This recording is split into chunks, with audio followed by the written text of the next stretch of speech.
Olá, muito bom dia. Neste domingo a gente tem a satisfação em receber aqui na Band a cientista social Dora Soares, que se faz acompanhar da professora Valéria Caçula. Bom dia, Dora. Grande prazer em recebê-la. Prazer é meu. Muito obrigada pelo convite. Bom dia a todos.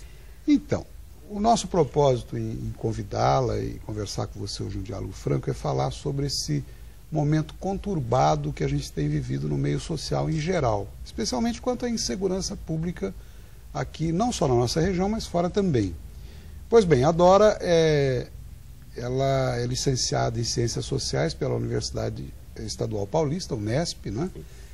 E daí por diante, porque é tanta coisa no seu currículo que é difícil até a gente citar especificamente. Porém, eu gostaria de comentar com você, porque aqui nessa bancada já teve conosco, aqui no Diálogo Franco, gente da área, autoridade na área policial, Polícia Civil, da área militar, Polícia Militar, do Ministério Público, promotor, como a semana passada, juiz de direito, enfim.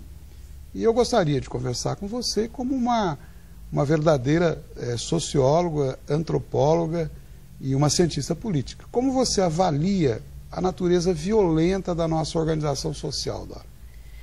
Bom, a natureza da nossa organização social, que vivemos num mundo capitalista, que é um mundo de disputa e de acúmulo pessoal, ele já é de natureza violenta, né? Esse perfil.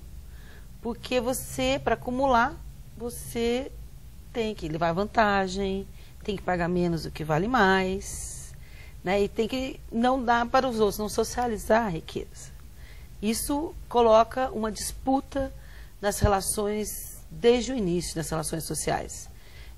No querer o brinquedo, nem todos podem ter aquele brinquedo, na disputa na escola, então supostamente os mais ricos são os melhores, os mais bem-sucedidos, né?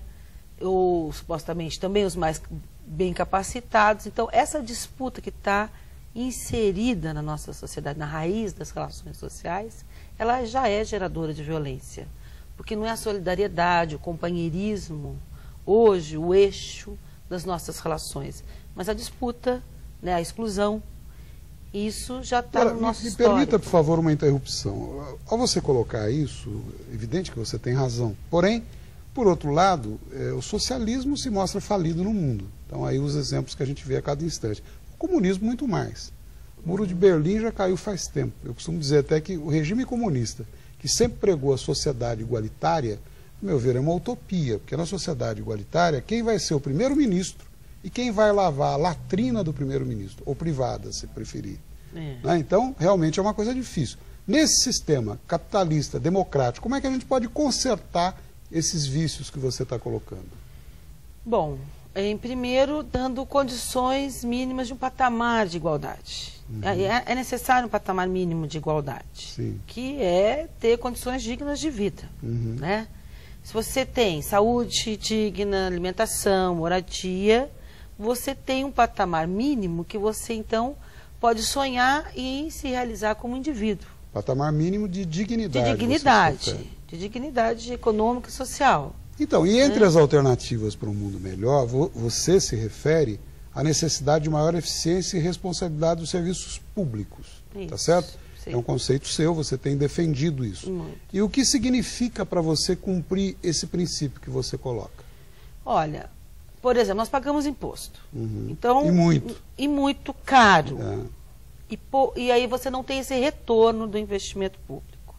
Eu sou, por exemplo, uma pessoa formada pela escola pública.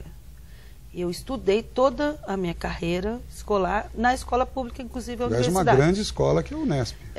E a escola de ciclo básico também. Eu nunca estudei em escola particular.